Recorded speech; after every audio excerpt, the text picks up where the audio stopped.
What's good, YouTube? It's your boy imLowKey, and we back with another one. In this video, I'm about to be showing you guys how I process, sequence, and resample my drum breaks here on Ableton. So if you're going for that boom bap, J Dilla, head nodding, soulful kind of vibe, this is the video for you. So let's stop yapping and get straight into this. First off, we're going to be using a drum break. Using drum breaks for these kind of drums is a good idea because the drums are already kind of processed and have that gritty boom bap sound that you're looking for. So we're going to be using this drum break right here.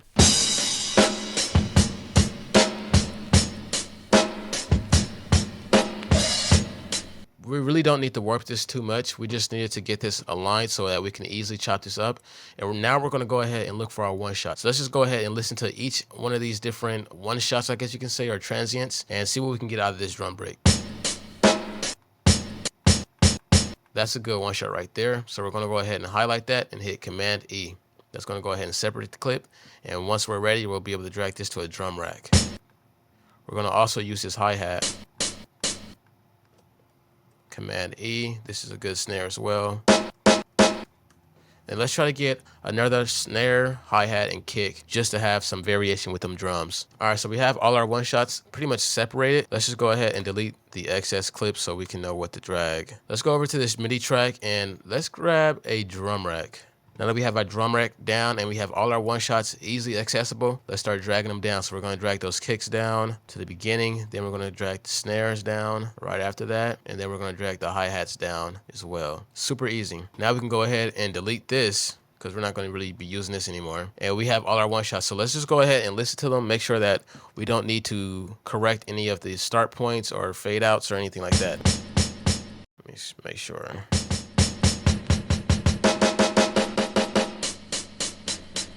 All right, they all sound pretty spot on, so that saves us a little bit of time. Now we're gonna go ahead and start processing these drums. So what I like to do for the kick drums is I like to go ahead and do fade outs. So we're gonna go ahead and fade this out right to the point where the transient begins. And that really controls and tightens up that kick drum. We could do the same thing to the other kick drum, and we can actually move the stop point a little bit forward, and let's see how this sounds. So that's a little bit too tight. We can open it up a little bit. All right, so this might be my ghost kick, so we're gonna go ahead and switch those over.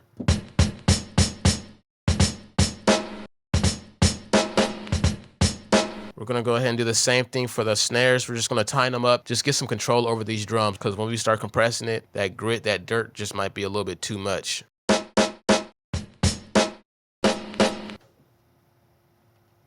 And then we could just fade this one out.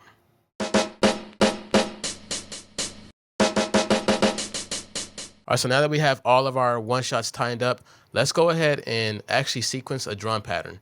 So there's actually a few different ways that I like to sequence drum patterns, and it really depends on what I'm trying to do or how fast I'm trying to work. So if I want to get a quick drum pattern, I'll do something like make one bar and just start trying to get a hi-hat pattern. So we're going to use those two hi-hats that we have and do that little pattern, and we're going to get this. Let's go ahead and raise the BPM.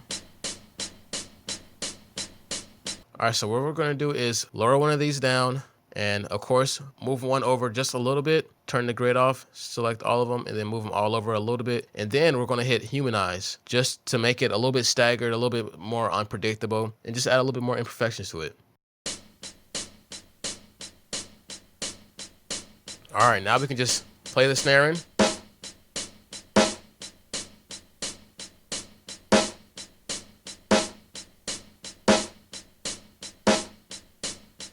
And you notice my snares are already ahead of the hi-hat. So on the 2 and the 4, but it's ahead of the 2 and the 4. So that's one easy way to get swing. That's not the only way though. I'm gonna show you guys later in this video. So let's go ahead and get the kick drum in.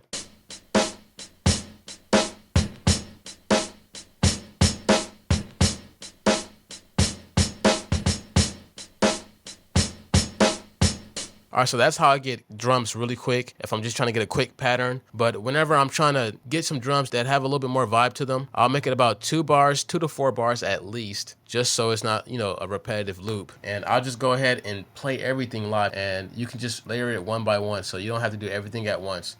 So let's go ahead and get our metronome, and let's record that hi-hat.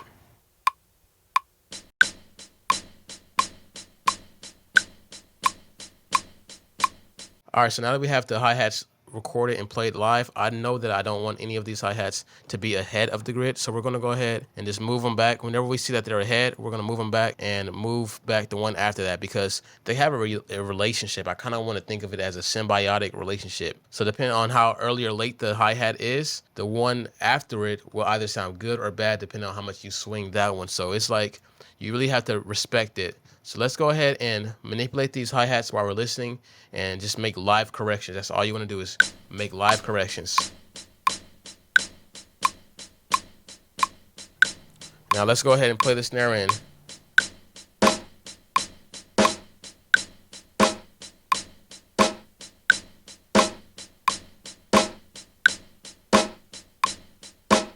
With these drums, with those snare drums, I wasn't trying to play them ahead. I was actually trying to play them on the 2 and on the 4. I was trying to play them on time. I just remember if I'm going to play it off beat or off tempo, I'm going to play it a little bit early. Never play it too far behind, because then it's going to drag behind. But you can also play that same snare on the 2 and the 4, and it's going to give a more stable kind of swing to it, compared to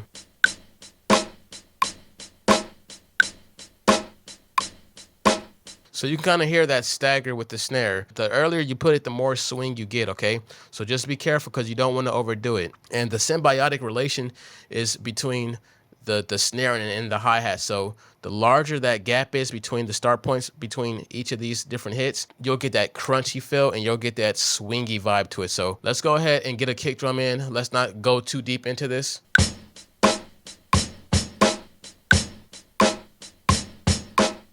Now that I have the kick drum recorded, let's make sure that these kick drums are hitting on the 1, just because I want to make sure that those are the backbone. We don't want the beat to get too swingy and too out of control. And you might be thinking that this pattern sounds really simple, really generic, but that's the step to it. We're just adding layers. We added the hi-hat, we added the snare, we added the kick drum. Now we're going to add the ghost notes. And we're doing it all by playing it in. That's the key. You want to make sure that you're playing it in, because you're going to naturally add imperfections. You're going to naturally add that human touch. Sometimes it's going to sound good. Sometimes it's going to sound bad. Just keep on trying until it sounds good. That's literally what I do. Let's go ahead and record these ghost notes.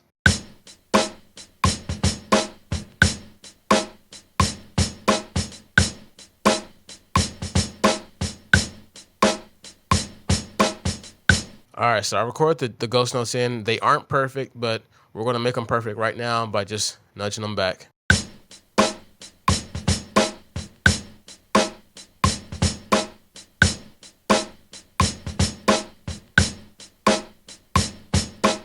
And at this point, we don't even need the metronome. All right, cool. So those drums sound good. I don't want to overdo it and start adding too much stuff. Once you have something that you can nod your head to, that's perfect. Now what we're going to do is start processing these drums. What I like to do is, over here on the drum rack, they give you a little filter that you can use. So I usually select that and just tame those drums. I really just think of it as taming the highs, okay? So let's go ahead and listen to the drums. See what we can do.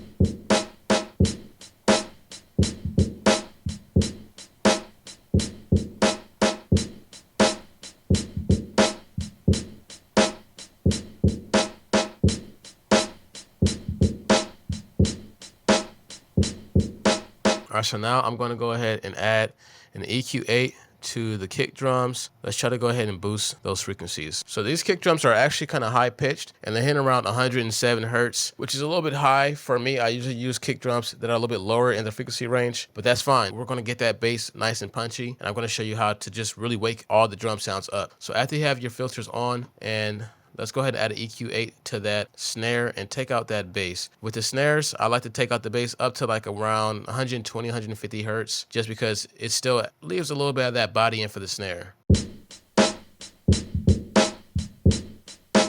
So something that's really essential for this sound is tape saturation. So what I'm going to do is go ahead and grab a tape saturation plugin, or even just a regular saturator here on Ableton. Whatever you have to add that saturation, grab that and use it. So in this video, we're going to be using Oxide Tape Recorder just because I have it and I don't use it a lot. So we're going to drag this outside of the drum rack so that it affects all the sounds. And we're going to just listen to these presets.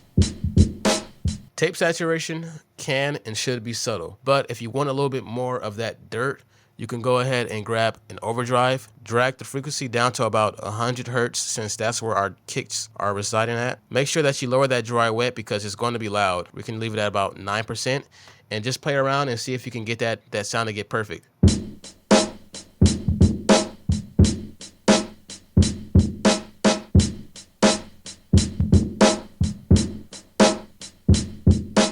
That's another subtle little detail, but it's really effective at getting that dirty boom bap sound. So the process is already pretty much done. All we need to do now is make it even dirtier and amp it up, okay? So we're gonna grab a drum bus and just make some subtle adjustments to this. So we're gonna go ahead and select medium, increase the drive just a little bit, activate that compressor. Let's lower the trim a little bit, increase the crunch. We can keep the damp where it's at, and let's see what this sounds like.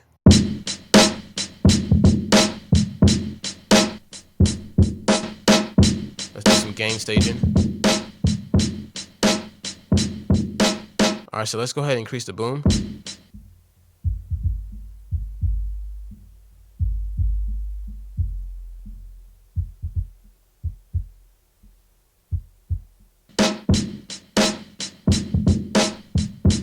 All right, after doing that, let's go ahead and see what these drums sound like without these three effects.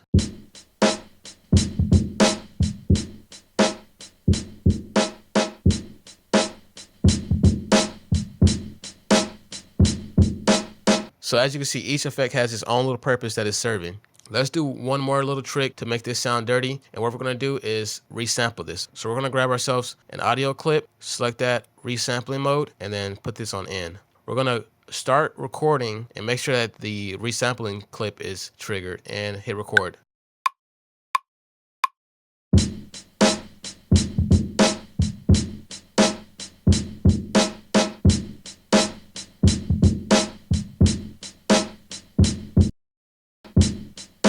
And this is our resample clip right here.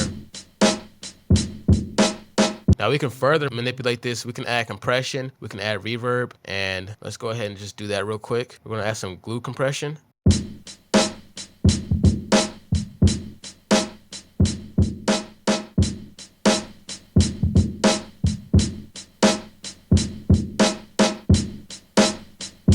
We can even lower the pitch.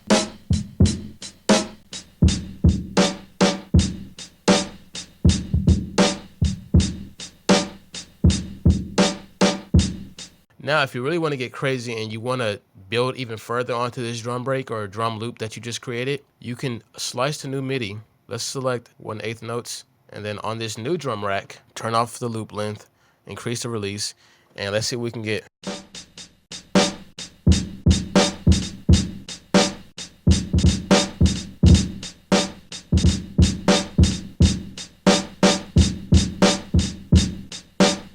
And that's just how I build onto my drums and get them to sound dirty. It's a matter of just finding a drum break, processing that, and then resampling it, and then doing it all over again. And just keep on doing it until you find something that you're satisfied with. But if you stuck around the video this long, make sure to check out my Patreon because I will be dropping 6 MIDI drum patterns down on my Patreon for all tiers. So go check that out. But yeah, and also make sure that you check out the drum breaks that I recommended for you guys. Make sure you guys comment, like, and subscribe, and I'll catch you guys on the upside. Peace out.